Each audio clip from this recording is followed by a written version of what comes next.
តាអ្នកធ្លាប់ឮឈ្មោះ រីសូលជូពីមុនទេ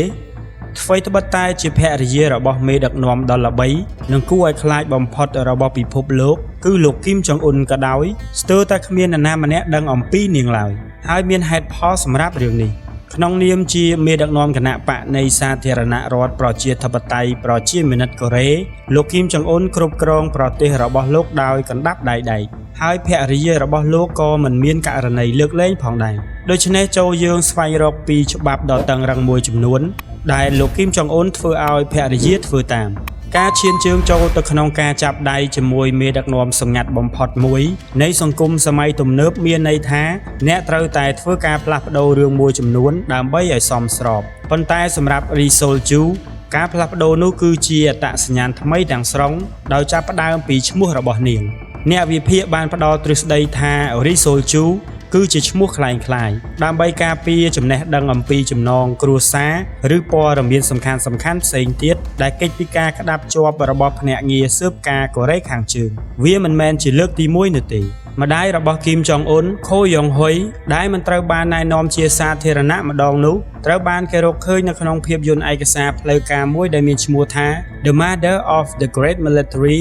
First Korea ជា Ri On-sil ក្នុងនាមជាផ្នែកមួយនៃអិសរាជជនរបស់កូរ៉េខាងជើង រីសូលជូត្រូវបានគេរំពឹងថានឹងតំណាងឲ្យប្រទេសនានាដែលល្អបំផុតសម្រាប់ប្រជាជនរបស់ខ្លួននិងពិភពលោកទាំងមូលដូច្នេះក្នុងប្រទេសដែលអនុគ្រោះដល់សមត្ថភាពយោធាការមានសាវតាជាអ្នកកំសាន្តដ៏ពេញនិយមមិនមែនជាអ្វីដែលអ្នកត្រូវបានអនុញ្ញាតឲ្យស្រែកនោះទេជឿឬមិនជឿរីសូលជូធ្លាប់ជាអ្នកដឹកនាំលើកទឹកចិត្តជាផ្នែកនៃក្រុមនិស្សិតកិច្ចសហប្រតិបត្តិការយុវជនកូរ៉េខាងជើងដោយដែលអ្នកបានឃើញនៅក្នុងរូបថតទាំងនេះដែលបានថតកាលពីឆ្នាំ2005នាងអាចធ្វើដំណើរទៅកាន់កន្លែងនានាក្នុងប្រទេសចិនដើម្បីសម្ដែងនិងគាំទ្រក្រុមជម្រើសជាតិកូរ៉េខាងជើងនៅក្នុងក្រុមអបអរសាទរស្ត្រីទាំងអស់នាងក៏ជាអ្នកចម្រៀងដែលមានស្នាដៃក្នុងវងតន្ត្រីអ៊ុនហាស៊ូហើយត្រូវបានគេជឿថាបានសិក្សាច្រៀងនៅប្រទេសចិនព្រមទាំងសម្ដែងនៅប្រទេសកូរ៉េខាងត្បូងផងដែរគេគិតថានាងនិងលោកគីមចុងអ៊ុនពិតជាបានជួបគ្នាបន្ទាប់ពីនាងចាប់ភ្នែកក្នុងអំឡុងពេលសម្ដែងពិសេសមួយប៉ុន្តែទោះបីជាពួកគេស្រឡាញ់តន្ត្រីជាមួយគ្នាក៏ដោយវាមិនមែនជាការដែលគាត់ចង់ឲ្យពិភពលោកដឹងពីកូនក្រមុំដ៏គួរឲ្យធុញទ្រាន់របស់គាត់នោះទេមានសេចក្តីរាយការណ៍ថាតាមបញ្ជារបស់លោកគីមចុងអ៊ុនមន្ត្រីកូរ៉េខាងជើងកំពុងព្យាយាមលុបបំបាត់អតីតកាលរបស់នាងក្នុងនាមជាតារាចម្រៀងដោយរឹប OCD និង USB ពេញនិយមពីពលរដ្ឋដែលមានសម្លេងនៃការសម្ដែងរបស់នាងរបាយការណ៍មួយផ្សេងទៀតបានអះអាងថាតន្ត្រីករ9នាក់នៃក្រុមតន្ត្រី Unhasu Orchestra ត្រូវបានប្រហារជីវិតបន្ទាប់ពីរឿងអាស្រូវដើម្បីការពារទំនាក់ទំនងណាមួយត្រឡប់ទៅរីសូលជូដែលត្រូវបានបញ្ជាក់ដោយអតីតប្រធានចារកម្មរបស់ប្រទេសកូរ៉េខាងត្បូងរីសូលជូបាត់មុខពីភ្នែកសាធារណជនអស់រយៈពេលជាច្រើនខែដោយគ្មានការពន្យល់ដែលត្រូវបានគេសន្និដ្ឋានថាមានទំនាក់ទំនងនឹងការមានផ្ទៃពោះជាច្រើនលើកច្រើនសារវាត្រូវបានគេជឿថានាងទទួលបានផ្នែកអាក្រក់របស់លោកគីមចុងអ៊ុនហើយត្រូវបានផ្ដន្ទាទោសដោយការឃុំឃាំងរូបភាពនេះត្រូវបានត្រួតពិនិត្យដោយអ្នកវិភាគបន្ទាប់ពីរីសូលជូបានបង្ហាញខ្លួនជាលើកដំបូងក្នុងរយៈពេល50ថ្ងៃនៅឯខួបលើកទី1នៃការស្លាប់របស់លោកគីមចុងអ៊ីលក្នុងឆ្នាំ2012ដែលជាព្រឹត្តិការណ៍ចាំបាច់សម្រាប់មន្ត្រីជាន់ខ្ពស់ទាំងអស់តួលេខរបស់នាងច្បាស់ជាងកាលពីខែមិថុនាឆ្នាំ2011បន្ទាប់មកនៅខែមីនាឆ្នាំ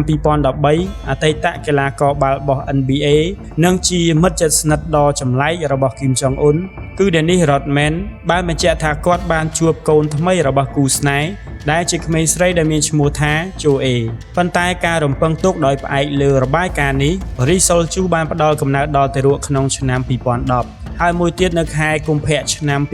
2017បន្ទាប់ពីអវត្តមានរយៈពេល7ខែទោះបីជាអ្នកទាំងពីរមិនត្រូវបានបញ្ជាក់ក៏ដោយការបង្ខាំងដោយបង្ខំពីពិភពខាងក្រៅទាំងនេះប្រហែលជាមានគោលបំណងជាច្រើនដូចជាការការពារមុខមាត់របស់គណៈបកដោយរក្សាជីវិតរបស់លោកគីមចុងអ៊ុនជាអាថ៌កំបាំងពីពិភពលោកទាំងមូលខ្ញុំប្រកាសណាស់ថាគាត់គ្រាន់តែធ្វើវាដើម្បីបំបាក់មុខត្រាំអ្នកប្រហែលជាបានកត់សម្គាល់ឃើញថាប្រទេសកូរ៉េខាងជើងត្រូវបានគ្រប់គ្រងដោយគ្រួសារតែមួយ3ជំនាន់ហើយនោះមិនមែនជារឿងចៃដន្យទេនោះជាច្បាប់រាជវង្សគីមធ្វើការតាមស្តង់ដារអភិបាលកិច្ចដែលហៅថាគោលការណ៍10សម្រាប់ការបង្កើតប្រព័ន្ធមនោគមវិទ្យា Monolithic ដែលចែងថាគណៈបកត្រូវតែតំណាងជារៀងរហូតដោយខ្សែឈាម Baekdu ជាទូទៅការដឹកនាំប្រទេសអាចផ្ទេរទៅឲ្យសមាជិកនៃត្រកូលគីមប៉ុណ្ណោះហើយសមាជិកនោះត្រូវតែជាក្មេងប្រុស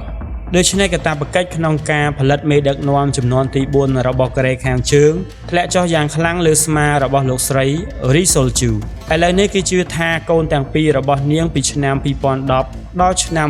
2013គឺជាក្មេងស្រីគ្រួសារជនជាតិកូរ៉េជាធម្មតាមានកូនតែ2នាក់ប៉ុណ្ណោះដូច្នេះកូនទី3របស់ Ri Sol-ju ក្នុងឆ្នាំ2017ដែលមានពាក្យចចាមអារាមថាជាក្មេងប្រុសអាចជាការប៉ុនប៉ងដើម្បីធានាការពេញចិត្តរបស់នាងចំពោះលោកគីមចុងអ៊ុនដោយសារតែនាងជាប្រពន្ធរបស់គាត់មិនមែនមានន័យថាការធ្លាក់ចេញពីការពេញចិត្តមិនមានផលវិបាកដល់គ្រួសាររបស់គាត់នោះទេវាអាចនឹងមានជោគវាសនាដូចគ្នានឹងបងប្រុសរបស់គាត់គឺលោកគីមចុងណាមដែលត្រូវបានគេសង្ស័យជាទូទៅថាត្រូវបានធ្វើឃាតដោយបកនៅឆ្នាំ2017ឬពូរបស់គាត់គឺលោកជេងសុងថាដែលបានប្រហារជីវិតតាមបញ្ជារបស់គាត់ក្នុងឆ្នាំ2013ឈាមអាចក្រាស់ជាងទឹកប៉ុន្តែវាប្រែថាលទ្ធិកុម្មុយនីសគឺក្រាស់ជាងអ្វីៗទាំងអស់ទោះបីជាការផិតក្បត់និងពហុព័ន្ធភាពត្រូវបានហាមឃាត់ដោយច្បាប់នៅក្នុងប្រទេសកូរ៉េខាងជើងក៏ដោយវាមិនមែនជារឿងចម្លែកទេសម្រាប់ប្រមុខរដ្ឋក្នុងការយកស្រីកំណាញ់ដូច្នេះប្រសិនបើ Ri Sol-ju មិនអាចបង្កើតអ្នកស្នងមរតកបានទេគីមចុងអ៊ុនខ្លួនគាត់គឺជាកូនរបស់មហេសីជាច្រើនរបស់ឪពុកគាត់វាមិនមែនគ្រាន់តែជាការផលិតអ្នកស្នងមរតកដែលមានសារៈសំខាន់ចំពោះមេបកប៉ុណ្ណោះទេប៉ុន្តែជាអ្នកទទួលមរតកដ៏ត្រឹមត្រូវនៅពេលដែលគាត់ត្រូវបានប្រកាសថាជាអ្នកស្នងតំណែងរបស់លោកគីមចុងអ៊ីលប៉ុន្តែគាត់ត្រូវបានគេចាត់ទុកថាសមរម្យបំផុតតំណែងនេះបានឆ្លងកាត់បងប្រុសទាំងពីរនាក់របស់គាត់គឺលោកគីមចុងឈុលនិងគីមចុងណាមដែលអ្នកទាំងពីរនាក់ត្រូវបានឪពុកបង្កើតដោយប្រពន្ធជាច្រើនរបស់គាត់ឬចាត់ទុកថារឹងមាំគ្រប់គ្រាន់ដើម្បីគ្រប់គ្រងគណៈបកអ្វីដែលគួរឲ្យចាប់អារម្មណ៍ខ្លាំងនោះគឺថាភ្លើងចាស់របស់លោកគីមចុងអ៊ុនលោកស្រីហ៊ុនសុងវ៉លត្រូវបានគេដំឡើងឋានៈជាសមាជិកគណៈកម្មាធិការកណ្ដាលនៃបកកម្មករនាងថែមទាំងបានអមដំណើរលោកគីមចុងអ៊ុនទៅកាន់ប្រទេសចិនក្នុងដំណើរអាជីវកម្មដែលគេសន្មត់ច្បាប់គ្រួសាររបស់ប្រទេសកូរ៉េខាងជើងបានកំណត់ថាការលែងលះអាចត្រូវបានអនុញ្ញាតតែនៅក្នុងករណីនៃការផាត់ក្បត់ប៉ុណ្ណោះអាពាហ៍ពិពាហ៍មិនមែនសំដៅលើស្នេហាទេពេលខ្លះវាសំដៅលើការពង្រឹងជំហរនយោបាយផ្ទាល់ខ្លួនការអនុវត្តជាទូទៅនៅក្នុងរាជវង្សគីមដោយលោកគីមអ៊ីងសុងជ្រើសរើសភរិយាដែលមានសក្តានុពលទាំងអស់របស់កូនប្រុសលោកគីមចុងអ៊ីលមុនពេលរៀបចំអាពាហ៍ពិពាហ៍របស់គាត់ទាំងអស់ហើយគេគិតថា Ri Sol-ju អាចជាភាគីនៃជោគវាសនាដូចគ្នាគេជឿថាអាពាហ៍ពិពាហ៍នេះត្រូវបានរៀបចំឡើងក្នុងឆ្នាំ2009បន្ទាប់ពីមេដឹកនាំការនោះលោកគីមចុងអ៊ីលបានទទួលរងនៅជំងឺដាច់សរសៃឈាមខួរក្បាលក្នុងឆ្នាំ2008ដោយដឹងថាការស្លាប់របស់គាត់គឺជិតមកដល់វាទំនងជាគាត់បានជ្រើសរើស Ri Sol-ju ជាដៃគូសម្រាប់លោកគីមចុងអ៊ុនដោយផ្អែកលើប្រវត្តិគ្រួសាររបស់នាងវាអាចទៅរួចដែលថានាងមានទំនាក់ទំនងជាមួយនឹង Ri Chong-chul អតីតសមាជិកនៃកងទ័ពនិងជាសមាជិកគណៈបកដែលឧស្សាហ៍ព្យាយាមដែលបានទទួលការកើនឡើងគួរឲ្យសង្ស័យនៅក្នុងឆាកនយោបាយចាប់តាំងពីអ្នកទាំងពីរបានរៀបការដូច្នេះទោះបីជាអ្នកទាំងពីរបានជួបគ្នាក៏ដោយវាហាក់បីដូចជានាងមិនមានជំរឿអ្វីក្រៅពីទទួលយកសំណើនេះ Ri Sol-ju មិនមែនជាស្ត្រីដែលមានឥទ្ធិពលបំផុតនៅប្រទេសកូរ៉េខាងជើងនោះទេតំណែងនោះគឺធ្លាក់ទៅលើប្អូនថ្លៃរបស់នាងគឺលោកស្រីគីមយូជុង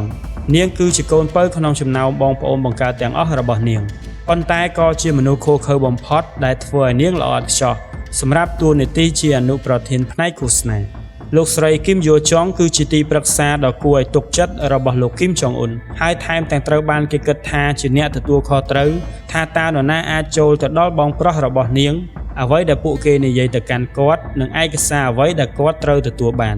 បើប្រៀបធៀបទៅនឹងចៅស្រីរបស់មេដឹកនាំដ៏អស់កលរបស់រាជវង្សគីម Ri Sol-ju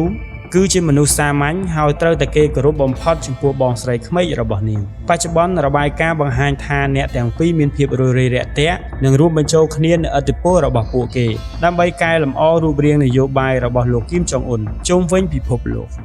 ការបង្ហាញខ្លួនជាសាធារណៈរបស់នាងស្ត្រីទី1នៃរដ្ឋអាចត្រូវបានគេប្រទះឃើញយ៉ាងងាយស្រួលនៅលើគេហទំព័រព័ត៌មានឬប្រព័ន្ធផ្សព្វផ្សាយបណ្ដាញសង្គមដែលផ្សព្វផ្សាយអាជីវកម្មរបស់ពួកគេឬធ្វើការងារសម្រាប់ហេតុផលល្អ រីសុលជូអាចបង្ហាញមុខជាសាធារណៈបានលុះត្រាតែនាងនៅជាមួយគីមចុងអ៊ុនចាប់តាំងពីនាងត្រូវបានគេដាក់ឈ្មោះជាសាធារណៈថាជាភរិយារបស់លោកគីមចុងអ៊ុនក្នុងឆ្នាំ2011មកពុំមានរូបថតឬវីដេអូណាមួយដែលបង្ហាញអំពីនាងផ្ទាល់ក្នុងមុខងារណាមួយនៅឡើយអ្នកវិភាគជឿថាការបង្ហាញខ្លួនជាសាធារណៈរបស់នាងត្រូវបានរៀបចំឡើងដើម្បីកែលម្អមុខមាត់របស់លោកគីមចុងអ៊ុនទៅជាភាពសប្បាយរីករាយនិងដោយឪពុកដោយមិនលួចចាប់អារម្មណ៍នេះជាការយល់ឃើញថាមេដឹកនាំមុនត្រូវបានគេហៅថាជាបិតាដ៏គួរឲ្យស្រឡាញ់និងជាបិតាជាតិប៉ុន្តែភរិយារបស់ពួកគេកម្រមានរឿងចាប់អារម្មណ៍ណាស់បើគេលើកឡើងគេដឹងដែរថារូបថតដែលចេញមកពីប្រទេសកូរ៉េខាងជើងត្រូវបានពិនិត្យយ៉ាងល្អិតល្អន់ដោយអ្នកថតរូបទាំងអស់បានលុបរូបភាពដែលភាគីមិនចង់ឲ្យពិភពលោកបានឃើញដូច្នេះរូបថតមួយចំនួនតូចដែលបង្ហាញរីសូលជូត្រូវបានចេញផ្សាយសម្រាប់ហេតុផលជាក់លាក់សម្លៀកបំពាក់របស់នាងរចនាបថនិងការផ្សព្វផ្សាយជាសាធារណៈរបស់ភរិយាដ៏មានឥទ្ធិពលនៃរដ្ឋអាចធ្វើឲ្យពួកគេក្លាយជារូបតំណាងប្រវត្តិសាស្ត្រមែនហើយនាងច្បាស់ជាមិនខ្វល់ទេប៉ុន្តែនៅកូរ៉េខាងជើងរចនាបថមានអត្ថន័យជ្រៅជាងនេះគណៈបកនេះបានបង្ក្រាបយ៉ាងខ្លាំងក្លាប្រឆាំងនឹងឥទ្ធិពលណាមួយនៃប្រចាំប្រទេសអស់រយៈពេលជាច្រើនទសវត្សរ៍មករហូតមកដល់ចំណុចដែលកូដសម្លៀកបំពាក់ត្រូវបានពង្រឹងឡើងនិងចុះក្រោមរបស់ប្រទេសជាតិដោយប៉ូលីសជាក់ស្ដែងប៉ុន្តែរីសូលជូហាក់ដូចជាបំពានច្បាប់នាងស្លៀកសម្លៀកបំពាក់បែបអភិជននិយមលោកខាងលិចហើយត្រូវបានគេប្រទះឃើញជាមួយនឹងកាបូបអ្នករចនាម៉ូដថ្លៃៗពីម៉ាកល្បីៗដូចជា Chanel និង Dior ជាដើមអាវដៃវែងដែលនាងលេងកីឡាគឺស្ថិតនៅលើផ្លូវរបស់នាងដែលជាកន្លែងដាក់ផ្លាកសញ្ញាគីមអ៊ីលសុងនិងគីមចុងអ៊ីលជាធម្មតានេះគឺជាការពិតដ៏គួរឲ្យភ័យខ្លាចមួយច្បាប់របស់កូរ៉េខាងជើងចែងថាពលរដ្ឋទាំងអស់ដែលមានអាយុលើសពី16ឆ្នាំត្រូវតែពាក់ផ្លាកសញ្ញានៅពេលពួកគេចាកចេញពីផ្ទះដូច្នេះការស្លៀកពាក់អ្វីក្រៅពីនេះធ្វើឲ្យនាងប្រឈមនឹងហានិភ័យយ៉ាងខ្លាំងតើរឿងទាំងអស់ដែលមានបានរៀបរាប់នៅក្នុងវីដេអូនេះតើរឿងមួយណាដែលបានធ្វើឲ្យអ្នកញ័រឆ្អឹងខ្នងជាងគេសូមខមមិននៅខាងក្រោមវីដេអូដើម្បីឲ្យមានបានដឹងពីចម្លើយរបស់បងប្អូនជួបគ្នានៅវីដេអូបន្តទៀត